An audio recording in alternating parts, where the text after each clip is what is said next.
Currently, there are about 1 million thyroid cancer survivors in the United States, reflecting the relatively young ages at diagnosis, as well as the significant increase in incidence since the early 1980s.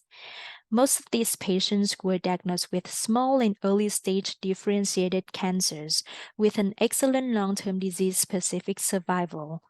However, they often experience adverse psychosocial effects, including fear of death, cancer recurrence, and treatment related health risks. Additionally, thyroid cancer survivors also have an increased risk of other chronic diseases, such as secondary cancers. The causes of the increased risk could be shared genetic, hormonal, and lifestyle factors, as well as treatment related side effects. As a result, timely and accurate information on long term health outcomes is needed to better inform the clinical management of low risk differentiated thyroid cancer.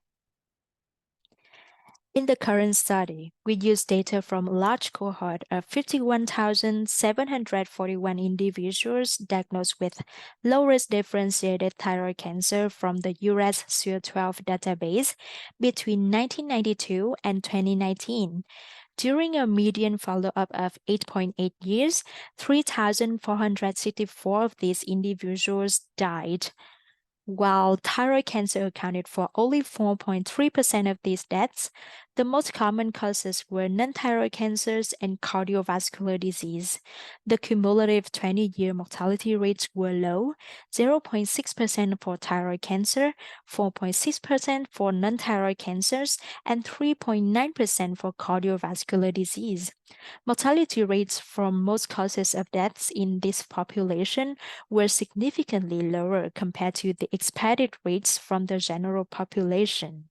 However, we observed increased mortality rates beginning 10 or more years after thyroid cancer diagnosis for certain cancer types, such as pancreas, kidney and renal pelvis, and brain and other nervous system cancers, as well as myeloma and leukemia. We found no significant associations between radioactive iodine treatment and specific causes of mortality in these patients. However, those comparisons were based on small number of deaths. In conclusion, our results show low on-cause and disease-specific mortality following the diagnosis of low-risk differentiated thyroid cancer. This is generally reassuring for this population. The increased risk of certain cancer types starting 10 or more years after diagnosis, however, warrant additional investigation. Thank you.